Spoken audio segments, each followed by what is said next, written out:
আসসালামু আলাইকুম, শুভ সকাল।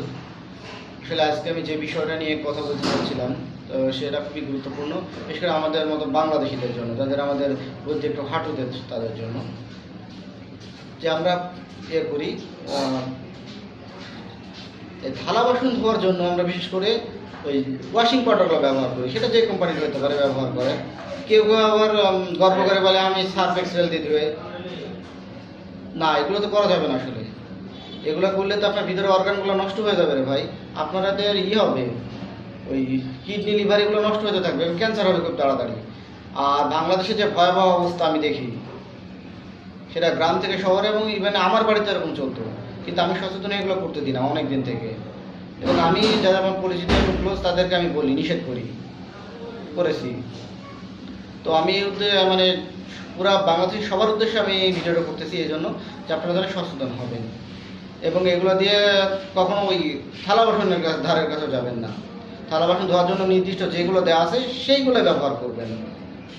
এমনি আপনারা ভেজাল খাবার খান। আমাদের দেশে কৃষক কিছু আছে যারা সন্ধ্যাবেলায় ওই মরিচ গাছে করে বিষ দেয়, দিয়ে সকালবেলায় মরিচ তুলে পাঠায় বিভিন্ন শহরে, গ্রামে, বিভিন্ন মার্কেটে।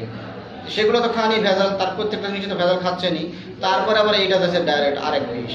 তো মাঝে মধ্যে আমি ঠাট্টা করে আগে বলতাম যে হোটেলওয়ালাদের, আমি যখন খাইতাম মাঝে মধ্যে, তখন আমি বলতাম যে ওই আমাকে এক গ্লাস দেওয়া যায় না, হুইল পাউডারের জুস করে দেওয়া যায় না, ঠাট্টা করে আমি বলতাম। আমি দেখেছি আমার সাথে এক পুলিশ ভাই খাচ্ছিল, আমি আর উনি একই টেবিলে খাচ্ছিলাম।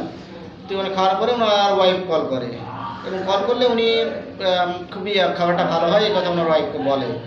তার মানে খাবার তো ভালো লাগবে ভাইয়া, কারণ হুইল পাউডার দিয়ে থালা বাসনগুলো ধুয়েছে, তো এই জন্য খাবারটা ভালো লাগবে। উনি হাসলো, সেটা আমার বাড়িতেও ইউজ করি।